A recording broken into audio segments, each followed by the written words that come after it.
All right, we have with us now the Nicholas County Department of Homeland Security and Emergency Management Director, John McGinnis. This is regarding the new 911 center and equipment acquisitions for that. Yes, as last week I gave you all some project quotes and pricing on everything. Crusader Generator Services have not made it to Richwood yet. They had a death in the organization over the weekend, and I talked to Richard this morning, and he's going to go to Richwood and check that generator out for us this evening. As far as the UPS system, the price I gave you, I actually got an actual quote from the company now, which is a lot less than what we anticipated. So here's a copy of that for you all, for the UPS system. As far as the paving of the parking lot and everything, we got a quote from West Virginia Paving. I also got a call into Jan Lee. They're supposed to call me back today to arrange a meeting to come over to give us an estimate from them as well. So that's where we're at on those.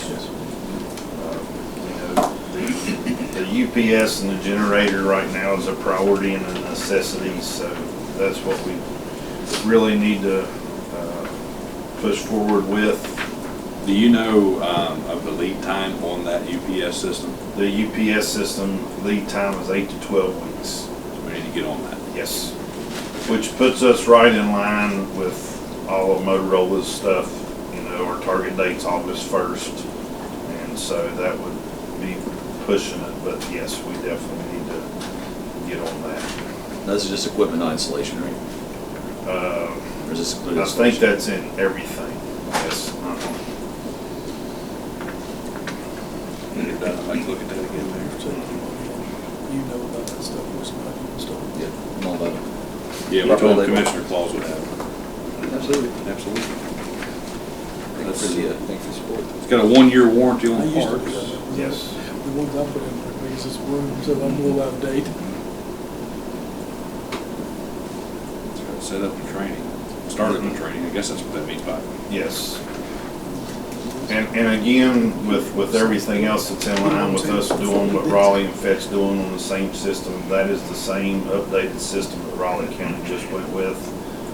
Ours is not elaborate because we don't have as many consoles and everything as Raleigh County does, and that's why the price is lower than what they had. So that's saving us about $15,000 from what we first thought it would be. And this is just basically the battery backup. Yes, for sir. a few minutes while it switches over. Yes, that's going to give us a 30-minute window. Now, that'll be for the entire building, or were you guys, like, so we used to have that orange outlets in the Right. buildings, that Yes. you knew that was UPS powered. So we had some that were and some that were not. Right. What does UPS stand for? You told me, but I forgot. Universal Power Supply. Okay. I interrupted you. And like I said, we should have an answer tomorrow on the generator. Richard's going to go over this evening. So Yeah, I whenever looked at it, I couldn't find any markings to get the that's- size. Yeah, Like it's 550 250 kW. It is? Yes. Okay. Mhm. And Yeah, that's in your range. yes. And it looks brand new. That's what, I sent him the pictures set and up for the and that's Yeah, what he he said. said. He said it looks good, and so he's going to go check it and see. So.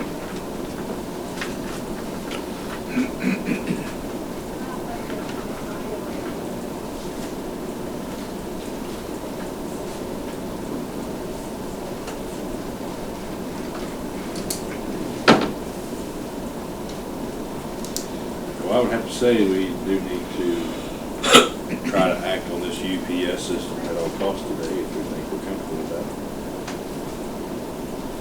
Okay. Of course, out of 911. This is a bid from Jimco Renmarks Sales of Wexford, Pennsylvania, in the total amount of $42,995. We had budgeted $64,775, so a drastic savings there.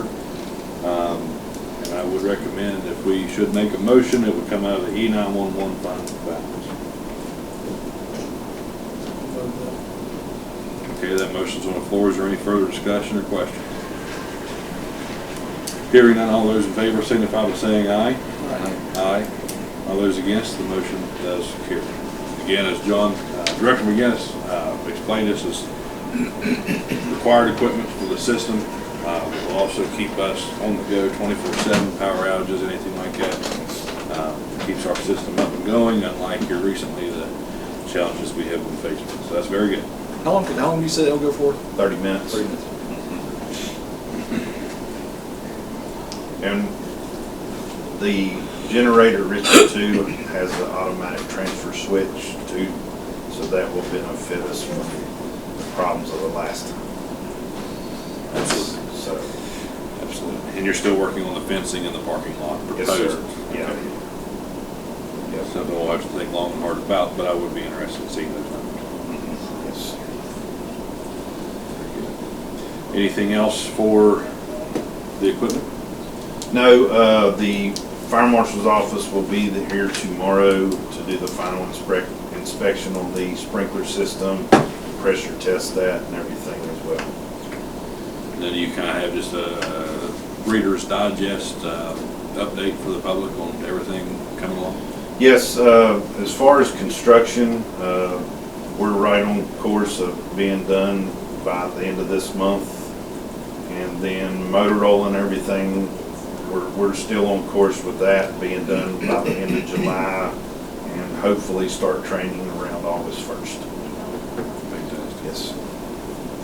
Fantastic. Any other questions?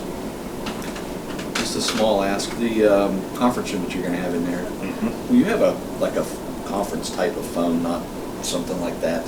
Like, have you seen the ones that have like the octopus that come out and you can actually literally host a conference call? Maybe something like that? I hadn't planned on that, but it's something I can look into, It'd be yes. nice, like if we ever had to have some sort of emergency meeting down there, or if they need it.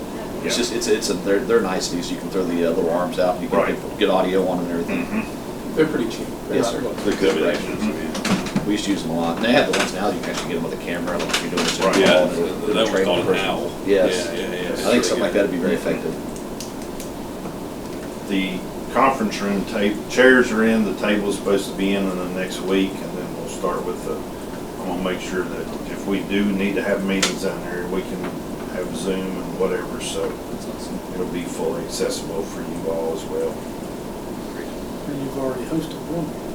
Yes, we had our first training meeting down there last week from the state, and everything went well, so they were very happy, and I know we planned doing an open house, and the other agencies from Raleigh County, Kanawha County, and Fayette County was very pleased with the building so far and look forward to it when it's done, so definitely a step in the right direction. Great. Thank you for coming in. Yes, sir. Thank you all. And we meet today at 2 o'clock. Where's on that? Or is that it? Okay. Thank you. Thank you all. Take another break. All right, we'll call this regularly scheduled meeting of the Nicholas County Commission to order. Today is Wednesday, June 21st, 2023. We have no one for the public comment period, so we will go to the motions if one of you gentlemen would like to begin. Review and waive the reading of the May 3rd, 2023 minutes with motion to approve. That motion's on the floor. Is there any discussion? Hearing none, all those in favor signify by saying aye. Aye. All those against, the motion does carry. Upon review of the exonerations as presented by the Nicholas County Assessor, move to approve accordingly. That motion is on the floor. Any discussion? Hearing none, all those in favor signify by saying aye. Aye. All those against, the motion does carry. Upon review of estate and fiduciary matters as presented by the Nicholas County Clerk, move to approve accordingly unless otherwise noted. That motion is on the floor. Any discussion? Hearing none, all those in favor signify by saying aye. Aye. All those against, the motion does carry.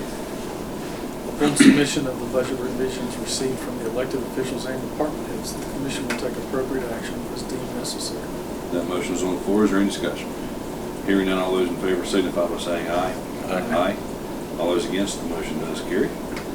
Upon review of invoices as submitted by various departmental offices, the commission will take the appropriate action as deemed necessary. That motion is on the floor. Is there any discussion? Hearing none, all those in favor signify by saying aye. Aye. Aye. All those against, the motion does carry. We have the request of an approval and order designating local banks as county depositories of public funds. And do you have a copy of that order with you?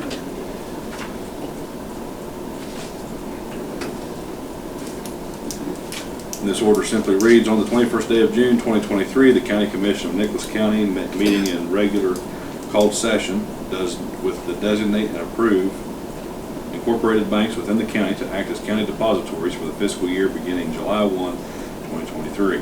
Therefore, it is hereby ordered that the following incorporated financial institutions in the county of Nicholas be, and they are within this designated, are depositories of public monies of said county of Nicholas. Truist Bank of Summersville, Community Trust Bank, ENA of Summersville, First Community Bank of Summersville, United Bank of Summersville. Further, said banks shall file their bond as required by law in a timely manner. That being said, is there a motion on this order as read here this morning? So moved. Motion's on the floor. Is there any further discussion or question? Hearing none, all those in favor signify by saying aye. Aye. Aye. All those against, the motion does carry.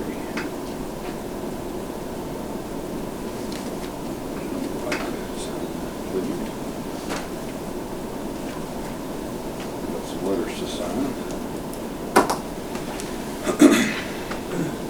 I'll hold this through if that's okay. You can go Yeah, through that's the fine. whole packet.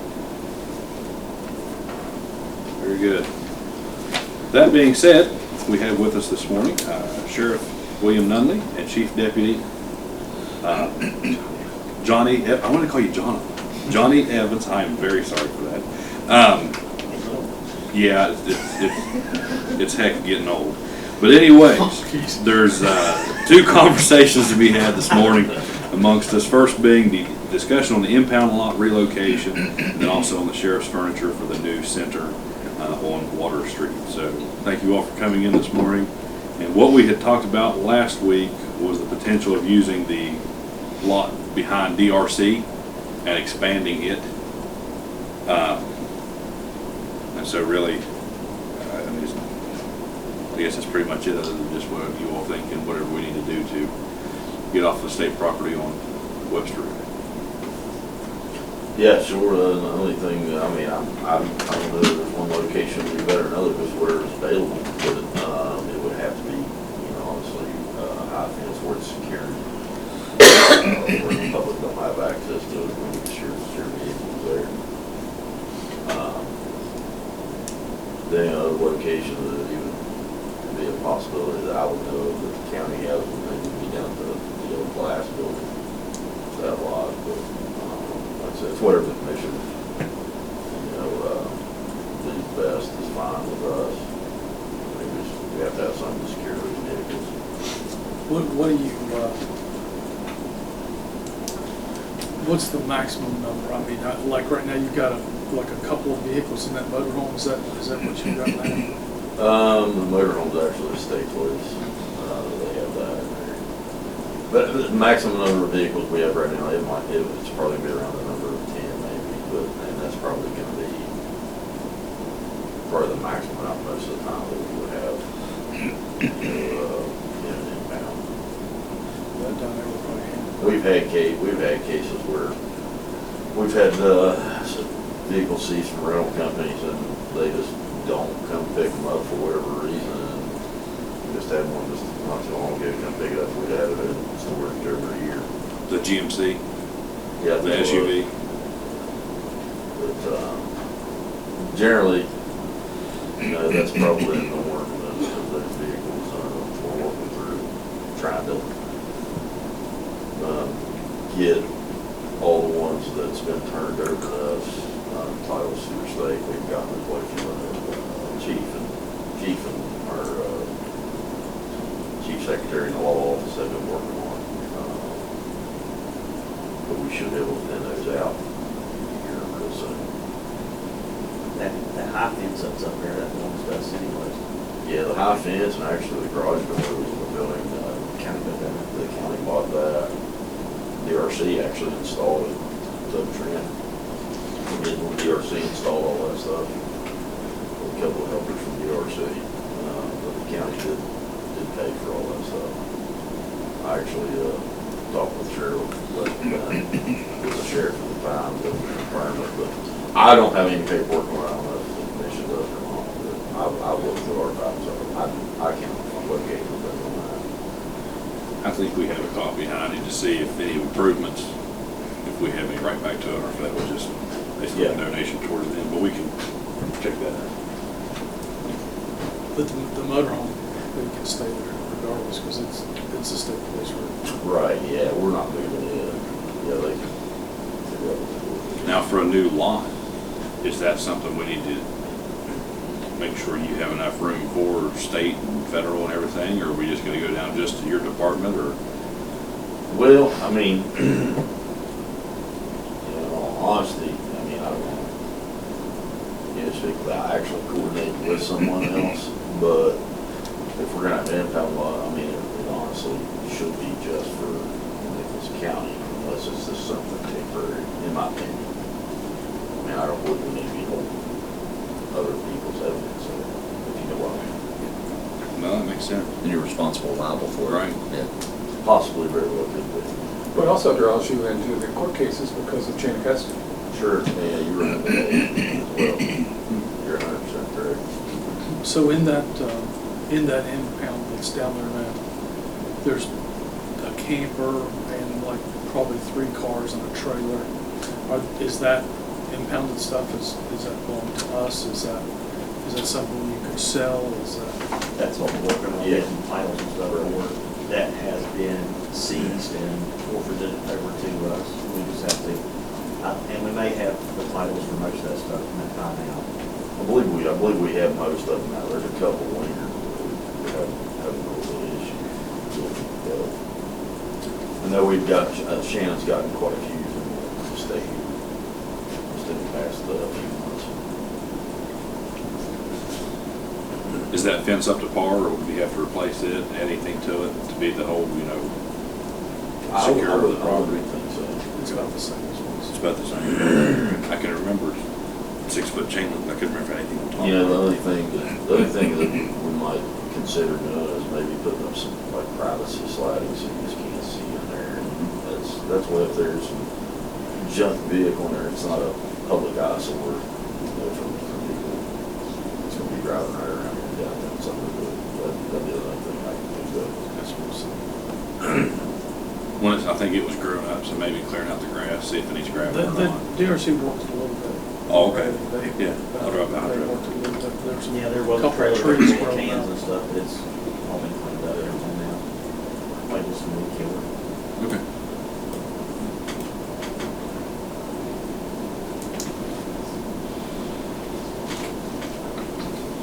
And do you think, how close are we to being able to auction off all this stuff that we have sitting around here? Oh, I believe we should certainly be able to have an auction by I would say early fall at the latest, maybe sooner than that, just depending on these other titles. But, I would think maybe a July or August auction. I would believe we should be able to do that. Because that would be, I mean, this is just me talking out loud, but we could take all that money from that auction, because you don't have to go any certain way with it.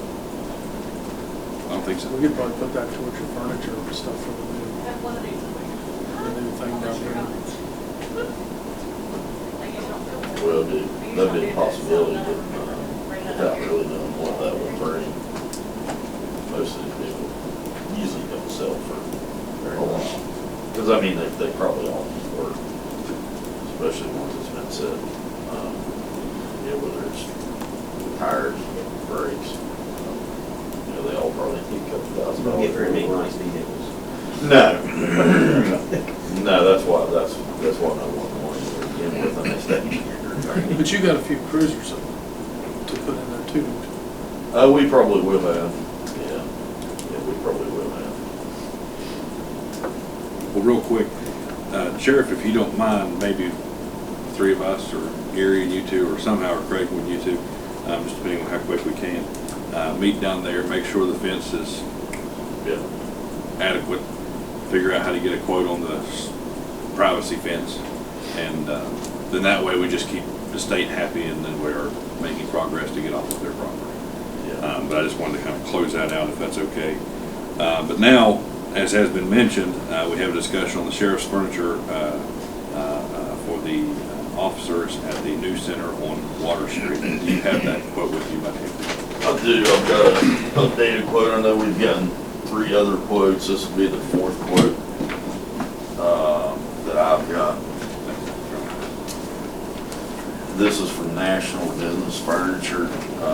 It's by far the best quote that we've received. I did have them, it was better than the other 3 quotes, but I did have them dwindle down. The installation quote, take it off with us doing the installs. It'd be very time consuming, but however, it was gonna save the county like somewhere around $26,000 if we do it. So I just couldn't see $26,000 worth of install. It's a lot of money, so I had to dwindle down a little farther by taking that off. I think the original quote was about 10,000 less than the next lowest quote. I remember when a couple of them were pushing 100, so. Yeah, 93 I think was the lowest. 93. Before we received this. It was around 83. The original, before I had them remove the shipping.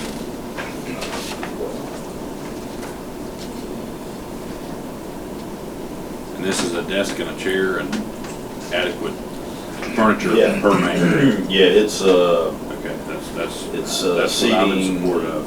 seating in the lobby area where the public will come in and frequent. You know, an end table, there'll be a table for informational products that we have now here at the courthouse also, having at both locations. Will be all the deputies' desks upstairs and the administrative offices up there outfitted. And this includes your law clerks also, not your law Yes. clerks, but your law secretaries. Yeah, and also include the secretary's desk and the law office that they'll be there. So it'd be everything that we need to do to make everything clever. And if I believe all the internet infrastructure's up and running. The last I talked with Aaron, I think for the 911 side and our side. And I seen a speed test he sent me, it was smoking fast. So it feels like it's gonna be good. Good.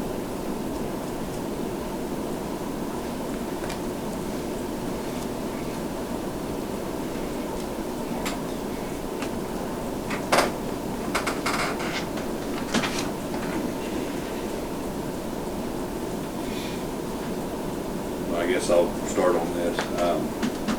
I want to support this. The sheriff doesn't quite have the same mechanisms to pay for his own things as the Homeland Security Office does. We can't lose sight of that. The sheriff has cut this in half. They're going to put their own manpower up to complete it. And, you know, when you got 5 men per desk, roughly, right now, and you're handling the sensitive documentation and stuff like that and serving this community, that's just not adequate. We don't have offices, but we don't need offices. You know, it'd be nice to have commissioner offices, but, you know, we have all this room for them, and it only makes sense to allow for this to continue in my mind. But, you know, Looks like everything here is anywhere from 1 to 4 weeks delivery. Is that what you do? Yes. I can't say there's a problem with this, but I would like to probably digest this and look and see where we can take money from for this. So if we can just table this for right now. until we can figure out where the funds will come from to fill it. I'll be good. Two recommendations I would have also is, I mean, I believe this is just a general expenditure, so I believe it could come out of general county. We've had it used, there's no reason why that shouldn't, right? But just in an effort not to draw down coal severance, because we still do have 2 cruisers to eventually buy out of that and some other matters. And then also, I think the auction is a valid point, but perhaps what we look at is that just backfills this purchase. Yeah. So we can go ahead and continue, and then just wherever that comes from, that just backfills in to help offset this cost, and just whatever it brings, it brings. I mean, but I mean, I agree that for 5 different reasons that clears all that space Yeah. out and everything else, because we're just having to like consolidate a lot right now. But to go, in the near future at least, proceed with this, and then anything we can do to help the sheriff auction by fall, and then And do you have keep moving anything, forward. anything that you won't take down there, like office stuff here, that we could sell it in the same auction if we come to it? I mean, there's a possibility. Yeah, there's a possibility.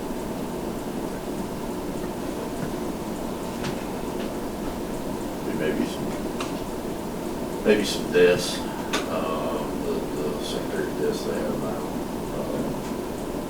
No one else in the county did use. Does this include file cabinets for the way that was built in the wall? Okay, that was my only question. Yes. Yeah, it does include file cabinets as well. That'll be.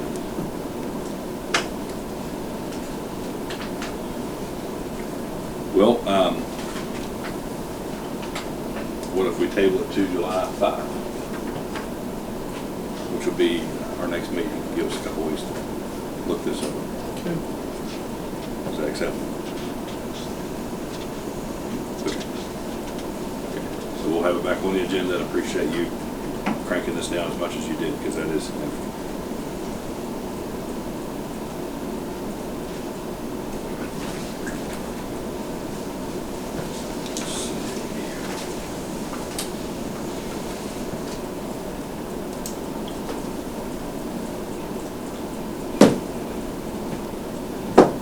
Now,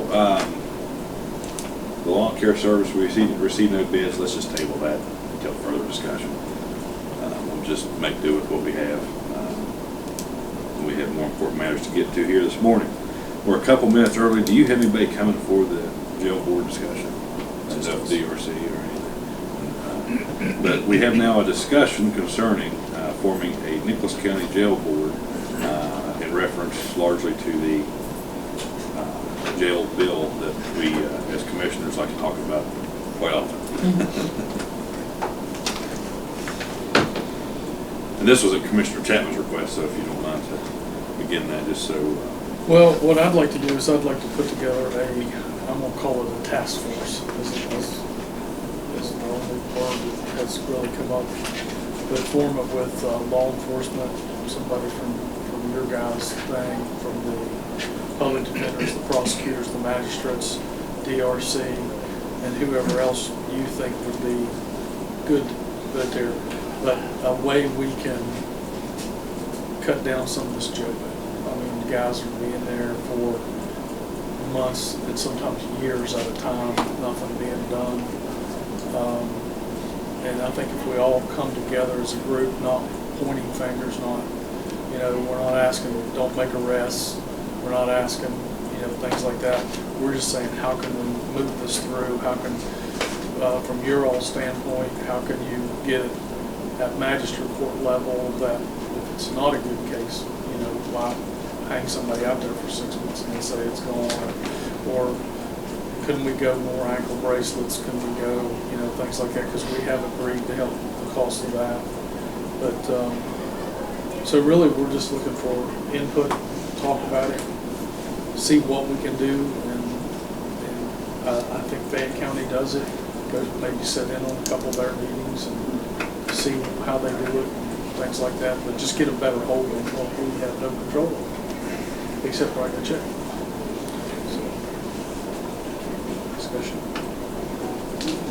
What do you I guys think think? it's a good thing. Yeah, I think it's a good thing. But I think it needs to come from every angle. I mean, from your guys' angle, from the magistrate angle, from really everybody but the judge, because the judge really can't, he can't listen to stuff like No, I think that's a good thing. that. You're the jail bell guru, you. Right? No, I mean, we definitely have to look at a way. I mean, I think we all agree that we don't want less arrests or less prosecutions or less anything on the judicial side, but we've got to figure out something. I mean, we're looking at about a $300,000 increase, and I'm still trying to dig into why that legislation went through. Me But, too.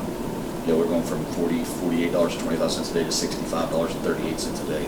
And we're looking, based on the numbers I was running, an average of $25,000 to $30,000 increase per month. So I think there's definitely some leveraging we could do and not compromise the level of effectivity of the judicial system. And like I say, I think it's just a cooperative effort where we can maybe identify, whatever needs to be done, other than just writing check. Do you know how often or when the next meeting is up in Fayette County? I don't know. Maybe if we could get a chance and tell everybody you listed if they'd be interested to go sit through a meeting, come up with a proposed structure. Maybe we can make some appointments. I hope to be here with the county sheriff. Okay, yeah. Yeah, I just don't want to turn into a point game or even perceived as that. A lot of times working together is a lot easier than trying to anticipate somebody else's wheelhouse. Well, like, it comes all along with, we've got to find a way, like we talked about before, to come up with more money for our law. So this is going to be step one to that. So. Very good. No, I definitely support that. Appreciate you bringing that up. So do we need a motion to form this official motion? You can see what the Fayette County model is. We can just come up with our own. I mean, I don't have a preference one way or the A other. couple other ones. I mean, Right. I'll check around and see anybody else that does it too. Right. Why don't you come up with a model you're happy with and then make that motion? Okay. Works for me. All right, we'll start looking into it. That being said, we have a few minutes before our next appointment, so we will take a recess. All right. We're here now with Miss Vivian Parsons with the West Virginia Corp. And this is with an update from the organization. No, he's on for the 10. Good morning, guys. Good morning. Here, I'll pass it down. Yes, thank you. Okay, I'll grab you like here. Do you need any more? Yeah, we're good. Just want to come and say hello. My name is Vivian Parsons. I'm with the West Virginia Risk Pool, as you said. And that first page you'll see is our updated membership map. This is as of May 1. So we've actually picked up a few more municipalities since then. We're over 90. But things are rolling along pretty well. They've been keeping me busy with getting out and onboarding everybody. We opened the pool. Well, we started the pool in 2007, as you know, with county government, and we have 50 of the 55 counties. We opened our doors to municipalities in 2020, mid-2020. Pandemic hit, and things slowed down. Everybody was on lockdown.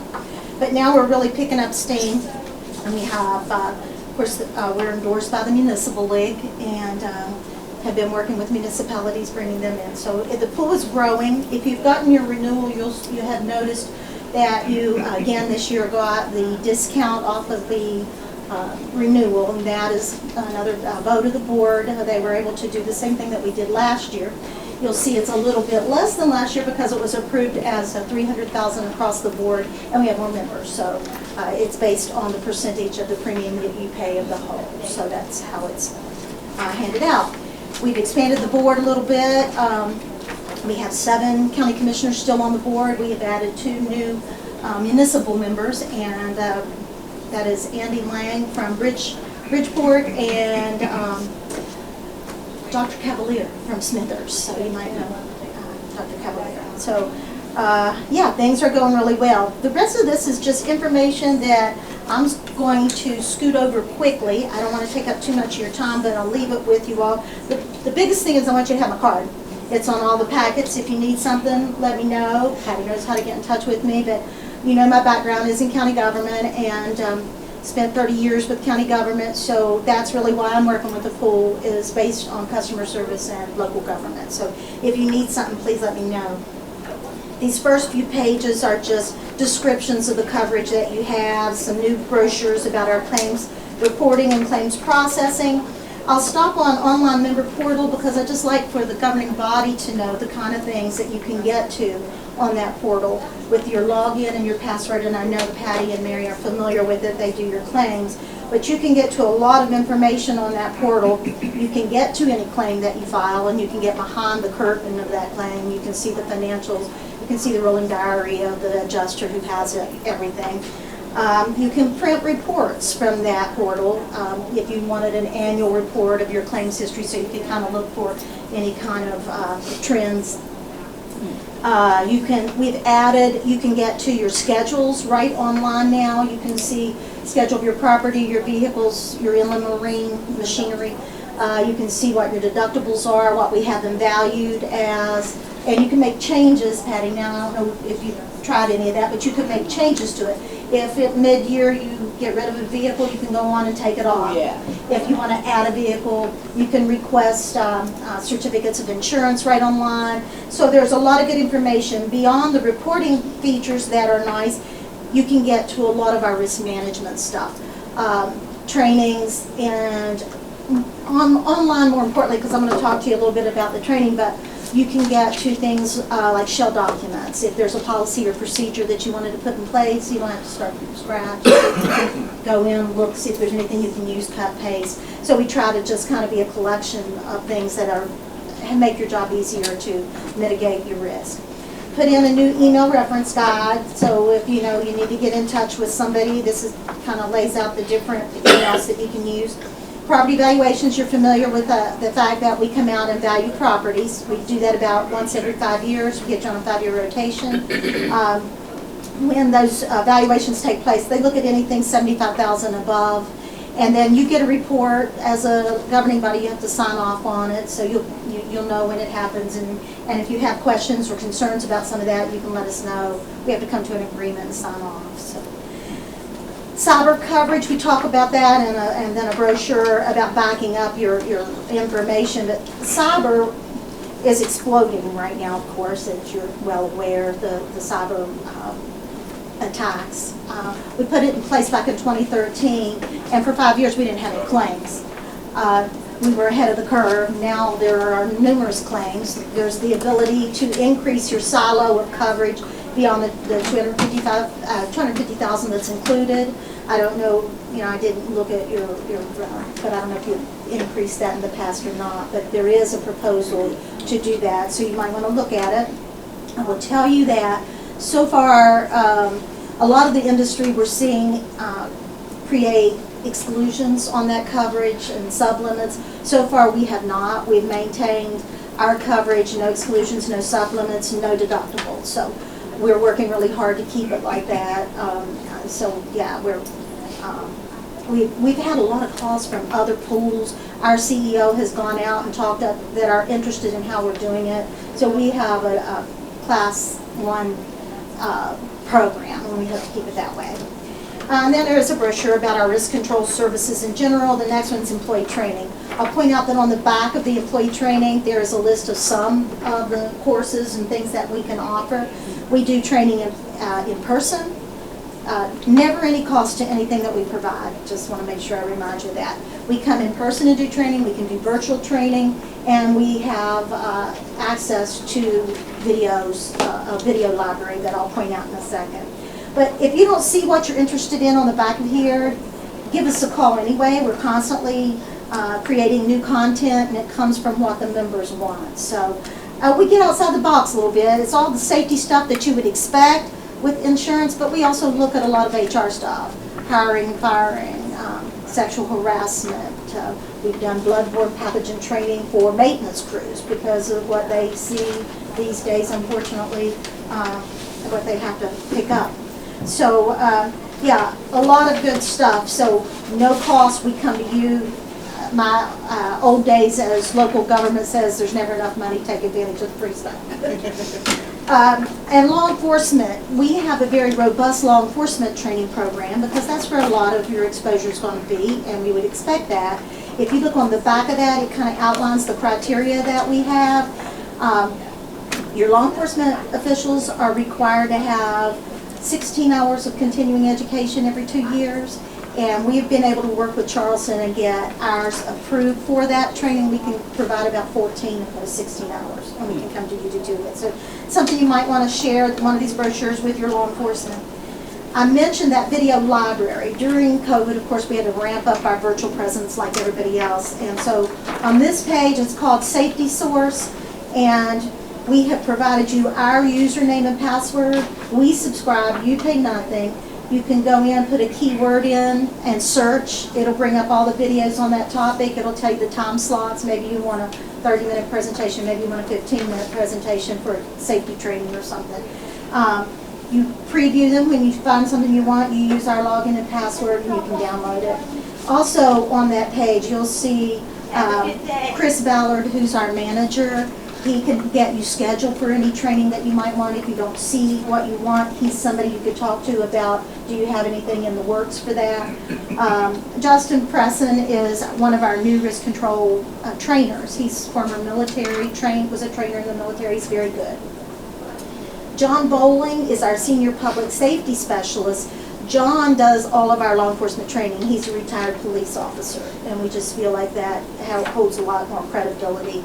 So these are people that you can get in touch with if you're interested in training, or you can always call me and I'll hook you up. Then the last two things, GatherGuard, I always like to remind, Patty, you're probably familiar with it, but I like to remind our governing bodies that we have this. It's on our public website. It used to be called TULIP, and TULIP was an acronym for something that I can never remember, but it's now called GatherGuard, and it is third-party liability program. If you have county properties that your constituents use and you want them to have coverage for a one-day event, if it's your fair or festival, you're covered for liability. But if it's, let's say it's a baby shower, it's a wedding shower, it's a class reunion, and you want them to have coverage for protection of your property, they can go online and apply, pay online, list you, and it's $1 million of coverage, and it runs about $100.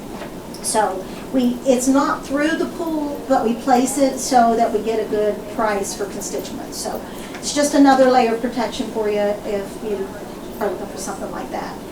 And the last one is just truth about pools. We went through a lot of these questions back when counties were joining, and they kind of died and went away. And now as we are opening the doors to municipalities, then of course there's questions again. But I like to bring that out just in case you get asked a question. Maybe it'll help you answer it. But one of the biggies was always, well, what happens if you have a catastrophic claim and you haven't collected enough premiums to pay it, you have a courthouse that burns, are we going to go belly up? You're going to come back and assess us? How's that going to work? Well, just like any reputable insurance company, our actuaries and our accountants determine the level of exposure that the pool premium can comfortably cover, and beyond that we reinsure. We go to reinsurers like Lloyd's of London and Travelers and big companies, and so we have reinsurance, and so you're never at risk.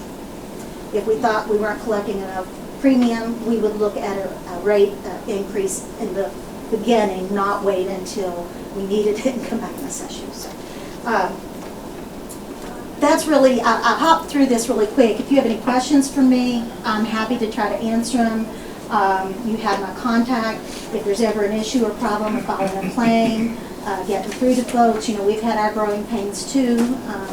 As we are adding members, we are growing staff, and COVID, like everybody else, has had its effect on us. Trying to get parts and trying, when you get estimates on vehicles and trying to get them fixed. And so, yeah, let me know if an issue comes up. Don't stew about it. Let me try and get in touch with somebody and get it figured out. That's what I'm supposed to be doing. And so, anybody have any questions for me? Anything, any concerns? What's your number one cyber claim, type claim?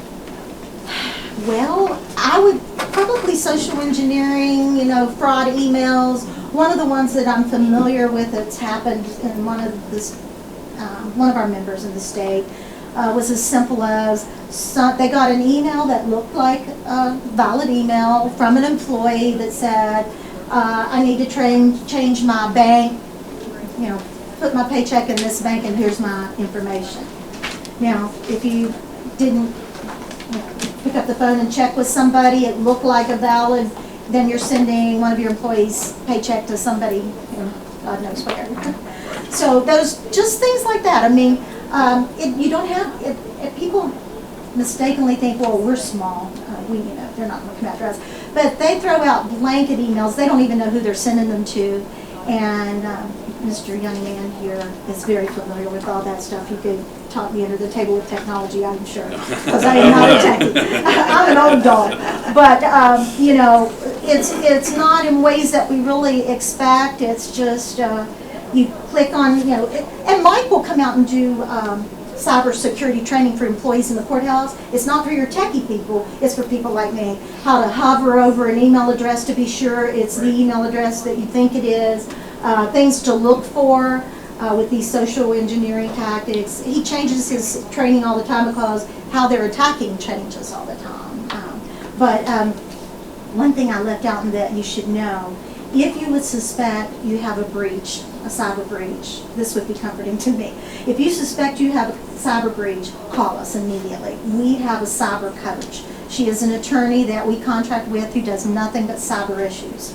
So she's going to walk you through what to do. Should you make an announcement? Should you not make an announcement? Depending on, are they holding your information for ransom? Have they, encrypted? Has it been sold? There's a lot of things that would determine how you should deal with it to best protect yourself and your constituents. So she is available 24/7. If it's after work, if it's on the weekend, whenever. And I guess that's what I was trying to drill into. Like, you only cover the financial loss. If it's ransomware, do you pay the ransom? If it's malware, do you pay for the replacement of equipment? Yeah, and you're asking a non-techie here, but we cover everything. We Right. even help with the notification, all of those things. We have not excluded anything at Right. this point. I remember when Bridgeport come on as a member, I don't know if you all remember hearing about it, but right after they joined, they had a major cyber attack. And they really sing the praises of our team because they walked them through and took care of them. And so, as I said, we have a Class A program. I'm not a techie, but we got techies. And we have people who are very good with that. And we have, like I said, the attorney who, that's all she deals in is cyber issues. And so she's always on top. I got an email yesterday of a situation that's being talked about out there, and just to make us aware of it, because she's on top of it. She's dealing with it all the time. So, so far so good, and we're hoping to keep it that way. No exclusions, no sub limits, and no deductibles. So, yeah. And do you guys do training on document retention? Document retention per se, maybe. I'm not sure, but I'm happy Just to because check. of the risk associated. If I've got something that's, beyond the statutes that I'm supposed to keep Right, it, then right, I'm liable for right. that information. So I didn't know Yeah, if that's something to dive into or. I'll check on training on our end on that. Right. I'm not familiar with everything that we do, but I go out and sell these guys, and then they have to perform. So, but I will ask about Sure. document retention, and I'll shoot you an email and let you know if they specifically have something on that.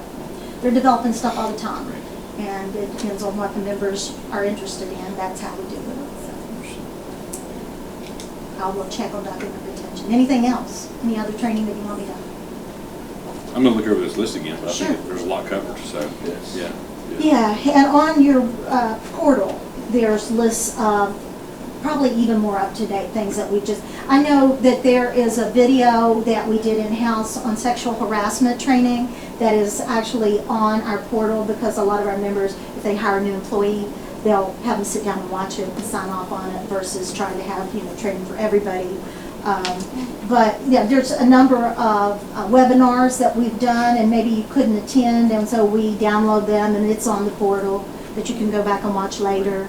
So a lot of shell documents, a lot of resources there. And I'm guilty as everybody else. When I was insuring myself through the pool, I didn't go in and look at the website. You go when you need it. You Right. don't That's go right. play around there. Right. So I try to just let you know, so if something happens, maybe there'll be that little she said something about this. Let's go see if there's anything there. But yeah, I'll check on the document retention training, but if anything else comes up, let me know. It's good to see you guys. Thanks for giving me a few minutes. Absolutely. Thank you. Oh, yes. Thank you, Debbie. There's third-party liability opportunity for Park, Yes. Indian Rocks, Yeah. Ridgewood City Parks for $100. When you lease it out, yeah, you require that. It's $100. It's around Per $100. I will tell you that I had a member recently, it was municipality, and it was a class reunion using a city park, and they went in and applied, and it was $75 for the event. Oh, yeah. So I'll put that up depending on on, the top, because we're gonna, depending on what they're doing and what the exposure is, but it is reasonably priced. But they're gonna pay it, so, I mean, it's required them to pay. right. So, That's all. Thank you. yeah. All right, Yes, good deal. thank you. Good to see everybody. Good seeing you, Vivian. All righty, take care. Have a And good then day. just while she's finishing up a phone call, we have with us up next, we're running just a few minutes behind, Cassandra Lawson, the Senior Project Specialist for Region 4 Planning and Development Council. With about 4 things. She's coming up here in just a second. Yeah, we're running late, so we'll let her have her time. I was actually on the phone with the hazard mitigation office, and they said, just hold on to the check for now, and they're gonna figure it out, but they'll probably just ask that you send it back. Okay. And we do have Corey Corey. with us by Zoom. Good deal. So good morning, Corey. Our sound works best. It's on. Yeah. Hold on just one second, Corey, because we're having some technical difficulty. Now, one more time there, if you don't mind, just try to say something. Yeah, good morning. Very good. We hear you now. So again, we do have Ms. Lawson with us and also Corey. And Corey is from Thompson and Litton, is that right? Correct. Yes. All right. Good. And first up, we have the Hinkle Mountain Little Laurel Waterline Extension Project, Resolution Number 15. Well, let me ask you this, do you want to start in order, or do we want to Oh. jump to broadband? Sure. And then that way, Let's see here. we can get Corey Would that knocked out? be engineering amendment number 1? It is. Okay, so Yep. this is regarding the Hinkle Mountain Broadband Expansion Project, engineering amendment number 1. Okay, so Corey, I'll take a stab at kind of leading us into the conversation, and then if you don't care to pick up where I leave off, that would be wonderful. So Thompson and Litton is before the commission requesting consideration of an amendment to their existing engineering contract. Their existing contract is $85,800, and they're asking for an additional $18,000. So as you know, this project has been an ongoing endeavor for quite some time. It was one of the very first broadband projects awarded with the CDBG funding, and it's really just been challenging, to figure out all the ropes and rules and regulations of broadband and that sort of thing. And so it's taken quite a while. But we really do believe we're getting close to being in a position to request authorization to bid. So the full grant amount was $800,000. The original construction included broadband expansion on Hinkle Mountain and the area of Little Laurel, and that was around $624,000. Well, after we actually got into the project and the engineers started doing design, we learned that Little Laurel is adequately served, and so I don't know that we would even be able to offer them service because of the program. So they were removed from the project, and we've updated the construction cost estimate, and it's cut down into almost half. So it was about $624,000, and now it's $361,000. So just throwing it out there that overall the project is going to have extra funds available. We're going to submit a budget to the development office for their consideration. I don't know if they'll go ahead and ask that some of those additional funds be returned to them, or if they'll let us go ahead and get it out to bid. That way if we have an overrun, we've still got funding, and then after bid opening, then they can take back whatever's not necessary. That's what we will propose. That's what we would like to see happen. That way we don't find ourselves in a situation where then we're going back and asking for more funding. So that's just kind of like an overall summary. And then Corey, if you want to talk more about the engineering amendment, what the costs entail, and that sort of thing. Yeah, so to put it simple, We're just looking for funding to cover bidding, advertising, and construction contract administration, which is essentially what's left on the project. We understand that that was in the original agreement, but we ran into multiple revisions on the project as well as extensive permitting with First Energy for the use of their poles. And that was kind of an unforeseen thing.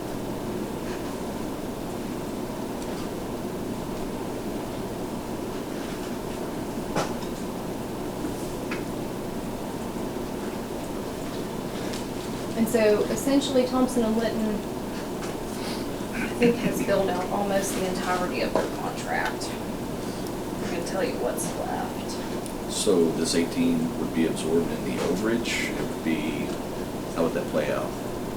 Yeah, since we'll have additional project funds, we would just ask to utilize them for that. It wouldn't be like an increase to the overall project or anything like that. Let me tell you what's left.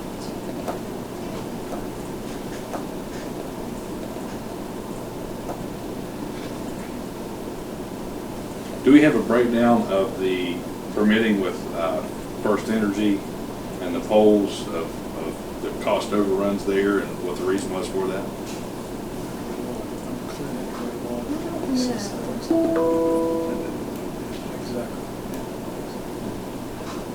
So today, they've got $800 left in their contract. And we could go back, let me just pull up our resolution and see what we've got. See how detailed the billing is.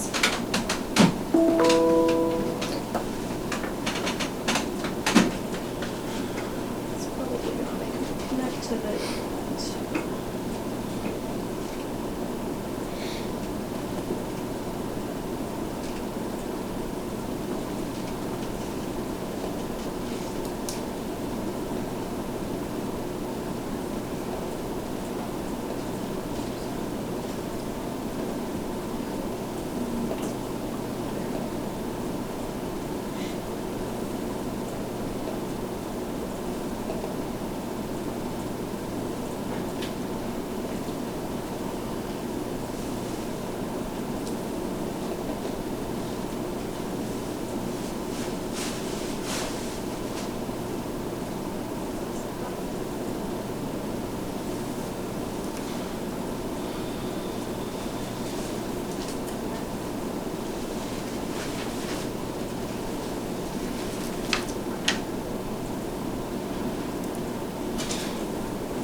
the invoicing is not like super detailed, like broken down.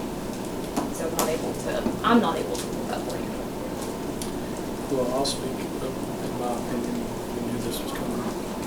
But I would like to see a complete breakdown. I questioned their billing from the beginning since I got here. And if you've already got it in your thing and you've already billed for it, and you've been paid for it, I got a problem with that if you're asking for more money. So if you want to send me a report breaking down why you think you need more money, that you've already been paid. We did most of the work with the First Energy. Our attorney did all that work with First Energy. So I don't think that's a very good answer you gave us. So that's for my opinion. Is it possible to have that report before July 3rd or 4th so we can have that and have time to review it before the July 5th meeting? Yeah, I'll talk to the PM and get with him and let him know everything. And I think that we should be able to accommodate that. Okay, that would be appreciated. Yes, sir. Anything else on amendment number 1 with Hinkle Mountain? All right. Now, if we want to go back, do you have any other particular order? And one other Unless you question just have that any goes questions. along with that. Part of your engineering was Little Laurel, so shouldn't we have a credit coming back for that anyway? So, I mean, at the time we had engineered it, that was part of the revisions and everything. As we had engineered and done that portion of it. And then it came back that it was not able to be part of the project. Perhaps if we could see some of the records of that also, please. Yep.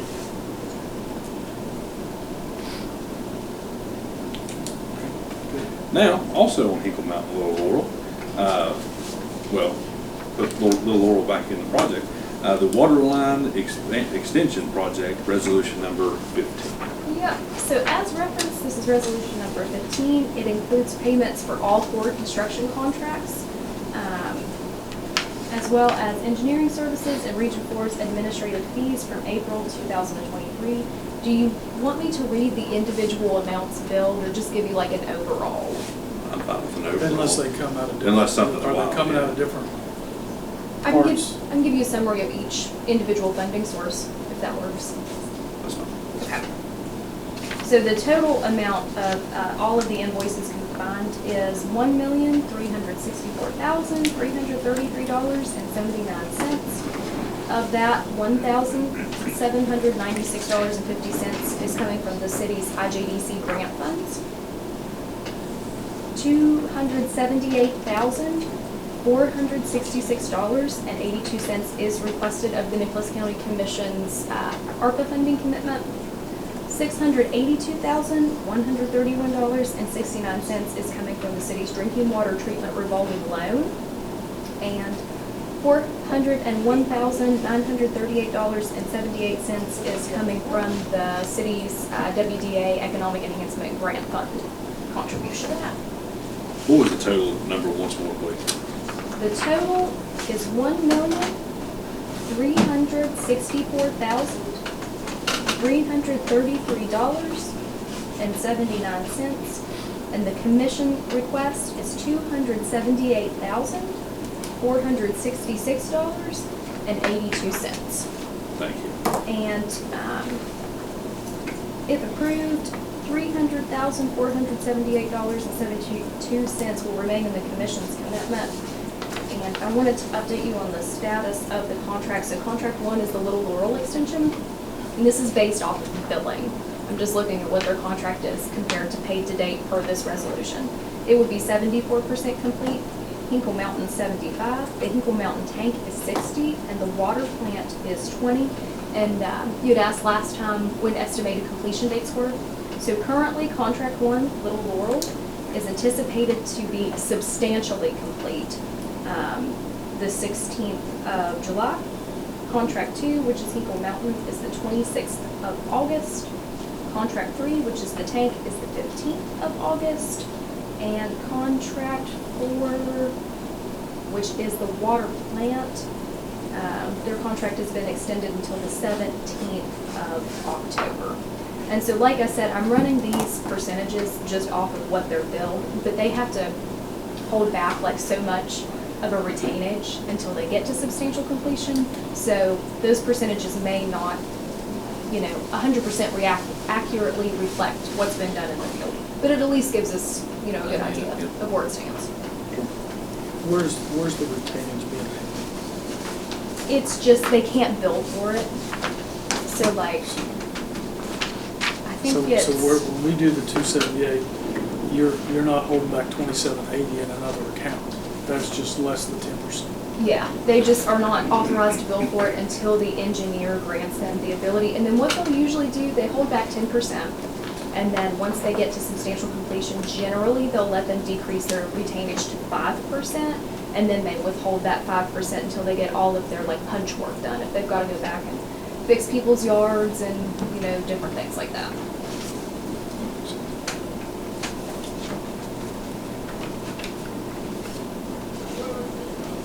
I have no further questions unless you all do. Do we have a motion to approve resolution 15 as presented? One question.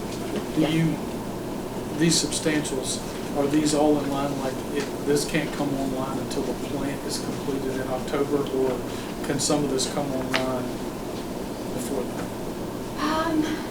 I would say Little Laurel can probably come online just as soon as it is complete.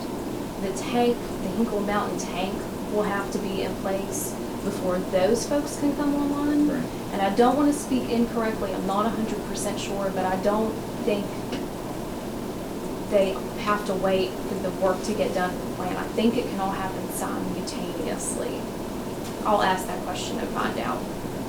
But I think they've got like the existing, like a bit capacity with the plant to serve those people. But I'm not 100% sure. I will find that out. Probably drive their, I think they talk about pump time. Let's say the expansion drives their pump time down so they don't have to work everything as hard to keep up with it. Yeah. Or as long per day. Yes, yeah. Yeah. Do you know how big the tank is? So I drove up the other day, it's not a smaller tank that's. I'll look here in a minute. I'll Yeah, find so that I out drove up for the other you. day and I seen a really small tank right there at New Horse Ridge, which you gotta go on up, where when you come out there at the top of Horse Ridge where those houses are. But that's lower in elevation, it's a smaller style tank. Not very big, maybe 1,000 gallon or so. Really? Yeah. I'll look and see. That's what I'm thinking, big. I mean, that little fire suppression system was like, that was 65,000. Yeah, this thing's pretty small. But it's new, I mean, you can tell it's getting put in, maybe it's just Construction. I didn't know if there had been hydrants. Well, in there too. and that must be built in to where it goes, because there's houses to the left. Yep. There's just a couple, that big farm out there. Then there might be a bigger tank there, Yep. right? The Hinkle Mountain tank is 100,000 gallons. Okay. Makes sense. All right. One, Hinkle Mountain Little Laurel Water Line Expansion Project Resolution 15, which does include a portion of the commission's agreed to amount for this project, a drawing of the Nicholas County Commission of $278,466.82, with the total Resolution 15 coming out to $1,364,333.79. Is there a motion to approve this resolution as presented? That motion is on the floor. Is there any further questions? That was Commissioner Chapman. Hearing none, all those in favor signify by saying aye. Aye. Aye. All those against, the motion does carry. Up next, we have the Birch River PSD, Mill Creek Waterline Extension Project, and this is a request of approval for updated environmental report and an intent to bid and a request for release of funds. Yeah, so we have been waiting on the environmental report that we compiled to be approved by the Development Office. And we have received their blessing on it, but they did ask that we update a couple of things. So like they wanted a more recent date that the engineer had been in the field. And we didn't want the prior signature of the commission to be before that field date. It wouldn't really make sense in the report. So we're getting that updated, and then we would like to ask to go ahead and have you execute a form that they require. It's called Request for Release of Funds. And pretty much that means they're giving you the ability to access funds for construction. You've got to that point that you have the ability to access those funds. And then also a notice of intent to bid. And we'd ask that none of these be dated, just so that they can fall in order, you know, with when we're actually submitting the intent to bid, submitting the request release of funds. It's a strange word, a strange term. And then on the environmental, I mean, we should be okay with it if you wanted to date it, but we would ask that the other two not be dated. And that's it on that one. Now, this extension, is it when you go by the gas company and then you take the next road and then when it splits and goes up that way? How far up is that going? There is water so far out through there, and then what happens is there's a hill, and so there had to be a booster pumping station to get over the hump to get the remaining customers. And this is really a phase 1 of 2. So they had, the Birch River PSD had the opportunity to get around $1 million, $1.5 million to do this. And so they went after that. When they get that done, then they'll look at going after another grant to take it on out. I'm not 100% sure how far the water goes out through there right now, like where exactly it starts, but I know Walter Schaefer has water. So if you know where Walter lives, he has water. There we go. There we go. That being said, is there a motion concerning the Birch River PSD Mill Creek Waterline Extension Project and that list of requests? Commissioner Chapman made that motion. Any further discussion or questions? Hearing none, all those in favor signify by saying aye. Aye. All those against, the motion does carry. Now, we also have the Richwood Generators Project. This is a request for funding from the county commission this morning. So this project has been on the books for a really long time, but the city has been unable to move forward with it. But we are really excited to let you know that their FEMA suspension has been lifted, and they are now able to pursue this project, and they'll be pursuing some others as well. With the other generator projects, we have been required to demonstrate that there's not local funding available for the match. So we anticipate we'll have to demonstrate that for this project too. And if match is not available at the local level, we anticipate we'll be able to, access it from other revenue sources. And so we're just trying to get the ball rolling. We just found out within like the last week that this can move forward. So we're just, since we were here before you today, we thought we'd just go ahead and knock it out. The generators, is that for water service? I think there are 4. Like we've had dealt with before. Yep. It's for the Richwood PSD. Right. Yeah. Well, right. Yep. Water system. Yep. And like Craig said, we did in Berkshire. Exactly like that. Yes. Same funding scenario. Sorry, but I don't know.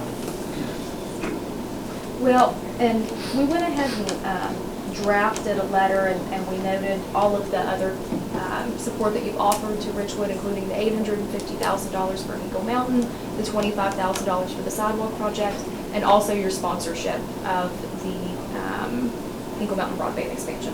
So all those are noted. Tapped out. Okay. Do we have a motion on the request for funding concerning the Richwood generators for the water system there? I think we have to vote on that, don't we? I don't know. Why don't you go on the record and if your answer is no, just move not to fund it. I'll make a motion that we do not have any money to put towards this project. As we have not also in Craigsville and Berkshire. That motion is on the floor, made by Commissioner Chapman. Any further discussion or questions? Hearing none, all those in favor signify by saying aye. Aye. All those against, the motion does carry. That's all we have with Cassie, right? Anything That's else it. you'd like to bring up? Unless you have any questions of me. Anything else in the works? Oh gosh, that's a loaded question. Any particular area you're interested in?